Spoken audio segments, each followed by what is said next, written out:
নমস্কাৰ বন্ধুসকল, স্বাগতম জনাইছোঁ মোৰ অন্য এটা ভিডিঅ'লৈ। আশা কৰোঁ আপোনালোক সকলোৰে ভাল আৰু মোৰো ভালে বাৰু।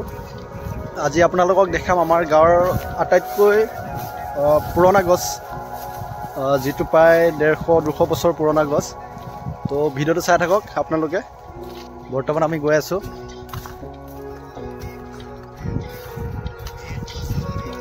আমাৰ পথাৰৰ পৰিৱেশটো দেখিবলৈ পাইছে কেনেকুৱা, ইমান ভাল লগা এটা পৰিৱেশ। বৰ্তমান আমি পাইছোঁহি আমাৰ এই গছডাল।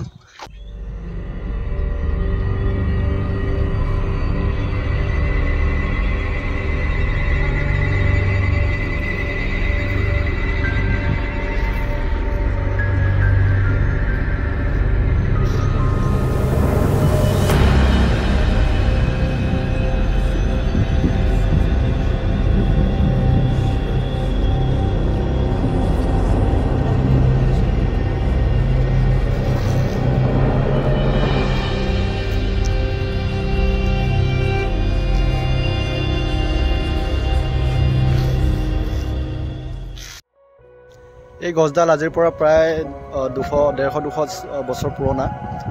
ইয়াত আমাৰ গাঁৱৰ সকলো মানুহ মিলি পেলাই ইয়াত বছৰি ভোগ দিয়ে আৰু ইয়াত লক্ষী মন্দিৰ স্থাপন কৰা হৈছে। আমাৰ গাঁৱৰ সকলো মানুহ মিলি পেলাই লক্ষী মন্দিৰ স্থাপন কৰিছে।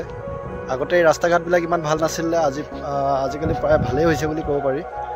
এই গছডাল আমাৰ আজু ককাহঁতৰ দিনৰে গছ, কিন্তু আজিলৈকে একো হোৱা নাই গছডাল।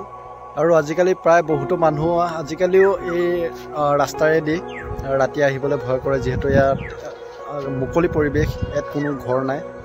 মানুহৰ ঘৰ আছে অলপ দূৰত আছে, যিহেতু সেইকাৰণে বহুতো মানুহ ৰাতি আহিবলৈও ভয় কৰে।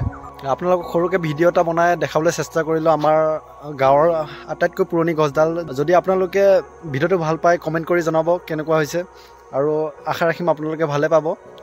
আৰু ভিডিঅ'টো বেছি দীঘলীয়া নকৰোঁ। ভিডিঅ'টো যদি চাই ভাল পালে লাইক কৰিব, কমেণ্ট কৰিব, শ্বেয়াৰ কৰিব আৰু ছাবস্ক্ৰাইব কৰিবলৈ নাপাহৰিব।